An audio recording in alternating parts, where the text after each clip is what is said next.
خالی منہ سے کہہ دینا ایمان نہیں ہے، بلکہ اللہ کی اطاعت کرو اور مطیع سمجھو، اور تمہارے لیے ضروری ہے کہ تم رسول اللہ صلی اللہ علیہ وسلم کی اطاعت کرو اور ایمان کے جو سارے تقاضے ہیں وہ پورے کرو، اور بے شک اللہ بہت بخشنے والا ہے۔ ٹھیک ہے، اگر تمہاری کہیں تھوڑی بہت کوتاہی ہو جاتی ہے تو اللہ جانتا ہے اور وہ بخشش کرنے والا ہے، لیکن دوسری طرف جو آیت نمبر 15 ہے اس میں اللہ پاک ارشاد فرما رہے ہیں کہ پکا اور سچا مومن وہ ہے جو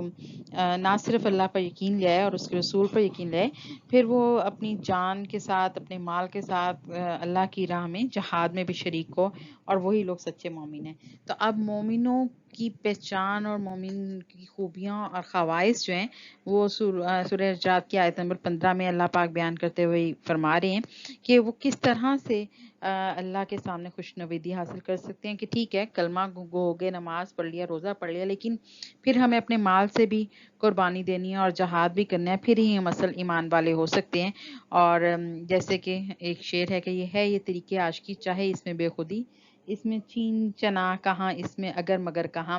یعنی کہ اگر ہم نے اللہ سے محبت کا دعویٰ کر لی ہے اور ایمان میں داخل ہو گئے ہیں، تو پھر چین چوں کیوں کرنا، یا پھر ہم نے یہ کیوں کہنا کہ یہ ایسے ہے تو یہ ویسے ہے، اور اس میں اگر مگر کا کوئی تقاضا نہیں رہا۔ اسی طرح سے جیسے کہ ہم آج کے مسلمان ہیں 19ویں صدی اور 20ویں صدی کے، اور ہم مغرب سے بہت زیادہ متاثر ہو گئے، پھر مغرب کے علوم ہم نے حاصل کیے، اور ان علوم میں بہت ساری چیزیں ایسی ہیں جس میں فلسفہ ہے، جس میں دلائل پہ بات کی جاتی ہے، آرگومنٹس کیے جاتے ہیں، اور جو ذہن ہے، جو دماغ ہے، اس کے مطابق بات کرنے کی کوشش کی جاتی ہے، اور ہم ہر چیز پہ بحث کرنے لگتے ہیں، تو پھر ہمارا ایمان جو ہے وہ کمزور ہونے لگتا ہے، اور ہم جو ہیں وہ بہت ساری بہرہ رویوں کا شکار ہوتے دکھائی دیتے ہیں۔ تو اسلام کے اندر تعویل بیان کرنا یا فلسفہ بیان کرنے کا کہیں پہ کوئی بھی اختیار حاصل نہیں ہے، اور آپ اس سے نہیں کر سکتے ہیں، اور حالانکہ بحیثیت مسلمان جو ہے قرآن و سنت ہمیں سند کے طور پہ ملا، اور ہمیں کسی بھی حیل و حجت کی ضرورت نہیں ہے۔ مومن کا کام یہ ہے کہ وہ خواہ بات سمجھ میں آئے یا نہ آئے، اس کا مطلب یہ نہیں ہے کہ مومن کتاب اور سنت کے احکامات کی حقیقت نہ جانے۔ فار ایگزامپل مثلا تمیم میں صرف ہاتھ اور منہ پر ہلکی سی مٹی مل کر ہاتھ پھیر لیا جاتا ہے، اور مسح میں موضوع کے اوپر ہاتھ پھیر کر بھگو کر پھیر دیا جاتا ہے۔ ایک آدمی یہ کہ اس کی کیا ضرورت ہے، یا مسح کرنے سے یا طہارت سے کیسے ہو سکتی ہے، میری سمجھ سے بالا تر اور میں نہیں مانتا۔ تو جب حدیث میں یہ طریقہ آ گیا ہے اور جب اس کی نقل موجود ہے، تو پھر ہم اس کی یہ مومن کو اس کو عمل کرنا ہے، اور مومن اس سے انکار نہیں کر سکتا ہے، جو کہ احکامات نبوی ہیں صلی اللہ علیہ وآلہ وسلم ہے، یا جو احکامات قرآن میں نازل کیے گئے ہیں۔ اللہ اور رسول پر ایمان جو ہے وہ ہر صورت میں لانا بڑا لازم ہے، اور یہی ہمارے لیے بھلائی کا زمانہ لاتا ہے۔ اللہ تعالیٰ پر ایمان لانے کا مطلب یہ ہے کہ اللہ پاک کو اس کی ذات اور صفات میں کامل اور یکتا ماننا، ذات میں شرک نہ کرنا۔ ایسا نہ ہو کہ اس کے ساتھ کسی دوسرے کو اس کی مخلوق میں سے خدا ماننا شروع کر دیا جائے، یا اس کی صفات کے وہ خالق اور مالک ہے، رازق ہے، عزت و ذلت اس کے ہاتھ میں ہے، موت اور حیات کا مالک وہ ہے، پوری کائنات میں اس کا حکم چلتا ہے، کوئی دوسری قوت کائنات کے نظام میں کسی قسم کا کوئی اختیار نہیں رکھتی ہے۔ اللہ تعالیٰ کی عبادت کرنا، اس کو پکارنا، اسی سے مانگنا، اور اس کی صفات میں کسی دوسرے کو شریک نہ کرنا، یہ اللہ تعالیٰ پر ایمان ہے۔ تو یہ بڑا لازم اور مظلوم ہے کہ ہم اللہ پہ ایمان لا رہے ہیں تو اس کو پوری طرح سے مانیں، اور اس پر پوری طرح سے یقین کریں، اور اس میں کسی اور کو شریک مت ٹھہرائیں۔ تو اور اگر ہم کسی کو شریک ٹھہراتے ہیں تو obviously پھر ہمارے لیے تباہی ہے، اور ہم گناہ گار ہوتے ہیں، اور اس کے لیے ہمیں استغفار کرنے کی ضرورت ہے۔ لیکن ہم جو دور حاضر کے مسلمان ہیں، انہوں نے بہت ساری تعویلیں بنا لی ہوئی ہیں۔ میں ہمیشہ سے کہتی ہوں کہ کہیں پہ ہمارے لیے مرغی اور حلوہ جائز ہے، جہاں پر ہمارا دل چاہے، اور جہاں چاہیں ہم اس کو حرام قرار دے دیتے ہیں۔ اپنے لیے سب جائز، دوسروں کے لیے، اور اپنی پسند کا دین پسند کر کے چلتے ہوئے نظر آ رہے ہیں، جبکہ دین کے اندر اس قسم کی کوئی گنجائش نظر نہیں آتی ہے۔ اور اللہ تعالیٰ کی اطاعت اور رسول صلی اللہ علیہ وسلم کی اطاعت ہی کامیابی کا راستہ قرار دیا جاتا ہے۔ اور اطاعت کے لیے صرف یہی نہیں ہے کہ ہم نے نماز پڑھی، حج کیا، زکوٰۃ دی، بلکہ مال و جان سے بھی ہم نے مال و جان سے بھی ہم نے جہاد کرنا ہے۔ یعنی اگر ہمیں اپنی جان بھی دینی پڑے تو اسے ہمیں کسی قسم کا دریغ نہیں کرنا چاہیے، اور اسی طرح سے جیسے کہ جنگ تبوک کا وقت آیا تو تمام صحابہ کرام نے بڑھ چڑھ کر حصہ لیا۔ حضرت عمر فاروق اعظم رضی اللہ تعالیٰ عنہ گھر کا آدھا حصہ لیا ہے، تو صدیق اکبر رضی اللہ تعالیٰ عنہ نے پورا سامان رسول صلی اللہ علیہ وسلم کے قدموں میں ڈھیر کر دیا۔ حضرت ابو عقیل رضی اللہ تعالیٰ عنہ ساری رات ایک یہودی کے باغ کو پانی دیتے رہے اور 4 ٹوپے کھجوریں مزدوری میں ملی، آدھی رسول صلی اللہ علیہ وسلم کو لا کر بیت مال میں دے دی اور آدھی بچوں کے لیے لے گئے۔ تو یہ ہے جہاد، یہ ہے وہ جذبہ جو کہ ایمان والوں کا جذبہ ہے، جس پہ شامل ہونے کی بڑی ضرورت ہے۔ اور جہاں تک اللہ کی راہ میں جان دینے کا تعلق ہے تو صحابہ کرام ہمیشہ جذبہ شہادت کے شوق میں تڑپتے تھے۔ نوجوان صحابہ کو حضور صلی اللہ علیہ وسلم جب کم عمری کی وجہ سے جہاد پر لے کر نہ جاتے تو وہ روتے رہتے، اور حضرت عبداللہ بن عمر رضی اللہ تعالیٰ عنہ فرماتے ہیں کہ حضور علیہ السلام نے مجھے جنگ بدر میں شامل ہونے سے روک دیا تو میں ساری رات روتا رہا، اور میری زندگی کی سب سے بوجھل رات تھی۔ جنگ تبوک میں سامان جہاد کی کمی کے باعث بعض صحابہ نہ جا سکے تو وہ اسی طرح سے روتے جیسے زندگی کا سب سے قیمتی اثاثہ ضائع ہو گیا ہے۔ مائیں اپنے بیٹوں کو جہاد میں بھیجتی ہیں اور شہادت کی دعائیں دیتی ہیں۔ ذرا سوچئے، اس پیراگراف پہ ذرا نظر ڈالیے کہ ہم کیا ایسی مائیں ہیں آج کل کی کہ ہم اس طرح سے جہاد کے لیے اپنے بچوں کو بھیجیں، ان کی شہادت کی دعا مانگے۔ اگر ہم آج کل فوج میں بھیجتے بھی ہیں اپنے بچوں کو تو اس جذبے سے نہیں بھیج رہے کہ وہ واقعی شہید ہو کے آئیں گے، بلکہ بڑا نام ہوگا، بڑا مشہور ہو جائیں گے کہ ہمارا بچہ فوج میں ہے۔ اینی ہاؤ، ابھی بھی بہت سارے لوگ ہیں جو بہت ساری ایسی مائیں ہیں جو اپنے بیٹوں کو وطن کے اوپر اور اسلام کے اوپر قربان کرنے کو تیار ہیں، اور دنیا میں بہت سارے مجاہدین آج بھی اسلام کی بقا کے لیے اور اپنے علاقے کی بقا کے لیے مکمل طور پہ کوششیں کرتے ہوئے نظر آ رہے ہیں، اپنی جانیں دیتے ہوئے نظر آ رہے ہیں۔ لیکن افسوس ہے کہ وہ جذبہ جو ہمارے اندر جہاد کے حوالے سے ہونا چاہیے، چاہے وہ جہاد بالنفس ہو، چاہے وہ جہاد بالمال ہو، یا وہ جہاد ہماری جان کا جہاد ہو، تو ہمیں اس کی کوشش کرتے رہنا چاہیے۔ سرداران انسان نے عرض کی کہ یا رسول اللہ کریم صلی اللہ علیہ وسلم، ہم قوم موسیٰ علیہ السلام جیسے نہیں ہیں کہ کہہ دیں کہ تم اور تمہارا رب جا کے لڑو، ہم تو یہاں بیٹھے ہیں۔ اللہ کی قسم، آپ کے ایک اشارے میں ہم سمندر میں چھلانگیں لگا دیں گے اور پہاڑوں کی چوٹیوں سے کود پڑیں گے اور آگ میں اپنے آپ کو ڈال دیں گے۔ اور صحابہ کرام کی پوری زندگی اس بات کی مکمل طور پر شہادت دیتی ہے کہ جب بھی حضور صلی اللہ علیہ وسلم نے کہا، وہ دل و جان سے صحابہ کرام حاضر ہوئے اور جہاد پہ گئے اور جہاد کے لیے اپنی جان جہاد میں قربان کر دیں۔ اب آیت نمبر 16 اور 17 ہے، کل اتعاملون اللہ بدینکم واللہ یعلم ما فی السماوات و ما فی الارض واللہ بکل شیء علیم، یمنون علیک ان اسلموا قل لا تؤمنوا علی اسلامکم باللہ یأمن علیکم ان اہداکم للایمان ان کنتم صادقین۔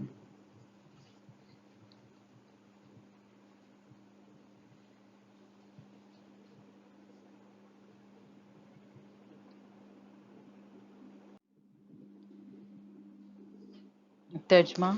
کہہ دیں کہ تم اللہ کو اپنے دین سے آگاہ کر رہے ہو، حالانکہ اللہ جانتا ہے کہ جو آسمانوں میں ہے اور جو کچھ زمین میں ہے، اور اللہ ہر چیز کو خوب جاننے والا ہے۔ وہ تجھ پر احسان رکھتے ہیں کہ وہ اسلام لے آئے، کہہ دے مجھ پر اپنے اسلام کا احسان نہ رکھو، بلکہ اللہ تم پر احسان رکھتا ہے کہ اس نے تمہیں ایمان کے لیے ہدایت دی اگر تم سچے ہو۔ تو اب یہ جو آیات نمبر 14 اور 15 ہیں، اور اس کے بعد 16 اور 17 میں انہی آیات کو کنٹینیو کرتے ہوئے اللہ تعالیٰ فرما رہے ہیں کہ کس طرح سے اللہ جانتا ہے کہ ہم کتنے دین والے ہیں، ہم کتنے ایمان والے ہیں، اور وہ بے شک زمین میں چھپے ہوئے سارے رازوں کو جانتا ہے۔ اور یہ کہ اگر ہم دین میں داخل ہو گئے ہیں اور ہم اسلام کے مطابق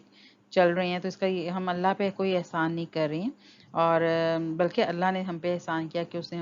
ہمیں ہدایت بخشی اور ہم سچے لوگوں میں شامل ہو جائیں۔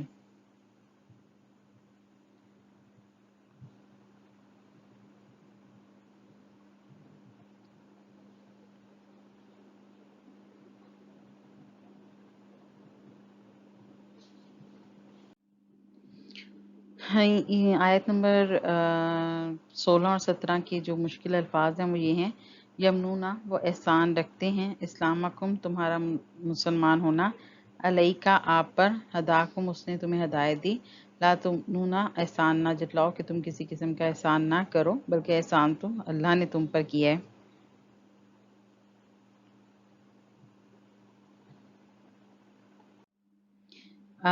ان آیات میں اللہ تعالیٰ نے جو وہ بدوی تھی اور جو بار بار یہ کہہ رہے تھے کہ ہم نے تو تمہارے لیے کبھی کسی سے نہ لڑے، جب تم ابھی ہم دین میں بھی نہیں داخل ہوتے تو اس وقت بھی نہیں لڑے اور بعد میں بھی نہیں لڑے، بلکہ جو تم نے کہا ہم نے وہ کیا۔ تو یہاں پر اللہ تعالیٰ نے اپنے نبی کریم صلی اللہ علیہ وسلم سے فرمایا کہ ان بدیوں سے کہہ دیجئے کہ تم سچے مومن ہو تو اس طرح سے اپنے ایمان کا ڈھنڈورا مت پیٹتے پھرو، اور نہ ہی اپنے ایمان اور اسلام لانے کا احسان مجھے جتلاؤ، بلکہ یہ اللہ پاک کا خاص کرم سمجھو کہ اس نے تمہیں ہدایت اور اسلام کی اشارہ پر چلا دیا، اور تمہارا بار بار یہ کہنا کہ ہم بغیر لڑے بھڑے مسلمان ہو گئے اور بیت المال میں ہمارا حق زیادہ ہے، ایسی باتیں سچے مومن کبھی بھی نہیں کرتے، بلکہ وہ تو جو کچھ ان کے پاس ہوتا ہے وہ قربان کرنے کو تیار ہوتے ہیں، اور وہ اپنی ساری قیمت جو ہے وہ ان کے پاس سب سے زیادہ قیمتی خزانہ ہدایت ہی ہوتی ہے اور ہدایت خداوندی ہوتی ہے۔ تو اس قسم کے احسان مت سمجھو کہ تم لوگ ہم پہ کوئی احسان کر رہے ہو، اور جو ہے بلکہ جو بھی احسان کیا ہے وہ اللہ پاک نے تم پر کیا ہے، اور تمہیں چاہیے کہ اس احسان کو مانو اور اپنے آپ کو نیک لوگوں میں سے ہونے کی بنیاد پر اپنے آپ کو سمجھو کہ اللہ کا تم پر احسان ہے کہ تم مسلمان ہوئے، تمہیں اللہ نے ایمان کی طاقت دی، اور یہ اس کا ایک بڑا احسان ہے۔ آیت نمبر 18، یہ سورہ الحجرات کی آخری آیت ہے۔ ان اللہ یعلم غیب السماوات والارض واللہ بصیر بما تعملون۔ اس کا ترجمہ ہے، بے شک اللہ آسمانوں اور زمین کی چھپی چیزوں کو جانتا ہے، اور اللہ خوب دیکھنے والا ہے جو کچھ تم کر رہے ہو۔ اور یہ آیت پوری جو سب چیزیں ہیں جو قرآن پاک میں جو ہم مسلمان کرتے ہوئے نظر آ رہے ہیں اور ایمان والے بن کر ہم جن کا بڑا وبیلا کریں، اس کا ذکر کیا گیا اور اس کو بتایا گیا اس میں۔ اور یہ جو آیات ہیں ان میں مشکل الفاظ 2-3 ہی ہیں۔ یعلم جانتا ہے، بصیر دیکھنے والا، تعملون تم کرتے ہو۔ اور اس آیت میں بھی اللہ تعالیٰ نے وہی بات کہی ہے کہ اللہ تعالیٰ ہر حکمت کو جانتا ہے، ہر پوشیدہ چیز کو جانتا ہے، حتیٰ کہ سمندروں کی تہہ میں ریگنے والے کیڑے مکوڑوں سے کے بارے میں بھی وہ جانتا ہے، وہ چونٹی کی ہر حرکت کو جانتا ہے، اور وہ دلوں میں جو ہمارے وسوسے اٹھتے ہیں، جو خیال اٹھتے ہیں، وہ بھی جانتا ہے۔ جیسے کہ سورہ کاف کے اندر ہے، ہم انسان کے جی میں اٹھنے والے ہر وسوسے کو جانتے ہیں، وہ عمل چھپ کر، ظاہر میں، اندھیرے میں، روشنی میں کرتے اللہ کی نگاہ میں، اور اللہ تمام اعمالوں کا مکمل ریکارڈ اللہ کے پاس تیار ہو رہا ہے، جس کا اس نے جواب دینا ہے۔ جو نیک عمل کرے گا اس کا بائیں ہاتھ میں، اور جس وہ دائیں ہاتھ میں، اور جو کہ برے عمل کا ہوگا وہ بائیں ہاتھ میں ہوگا۔ تو ہم نے جو بھی اعمال کیے اور چاہے ہم نے چھپ کے کیے، وہ اللہ کی نظر میں، اور ظاہر میں کیے تو وہ تو obviously اس کی نظر میں موجود ہے۔ تو ہمیں ضروری ہے کہ ہم اپنی کوشش کریں کہ وہ اعمال جو ہیں وہ ہمارے اچھے ہوں، تاکہ ہم آخرت میں بھی فائدہ اٹھا سکیں اور دنیا میں بھی گناہوں سے بچ سکیں۔ تو اور اس کے قریب قریب ہم اللہ کی جو یہ سورہ حجرات میں جتنی بھی اللہ تعالیٰ نے احکامات معاشرتی رویوں کے حوالے سے دیے، ان پر ہمیں عمل کرنے کی توفیق عطا فرمائے۔ اللہ نے جو ابتدا میں اس آیات میں جو اخلاقیات بتائے وہ تھے ہمارے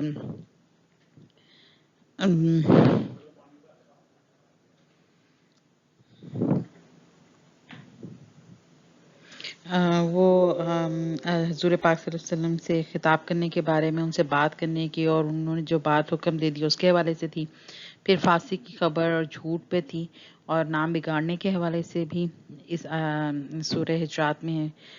حکم دیا گیا کہ کسی کے نام مت بگاڑو، اور اسی طرح سے مزید حکم یہ دیا گیا کہ ہم ایمان والے ہیں تو پوری طرح سے ایمان میں داخل ہو جائیں۔ اللہ تعالیٰ ہمیں توفیق دے کہ ہم جو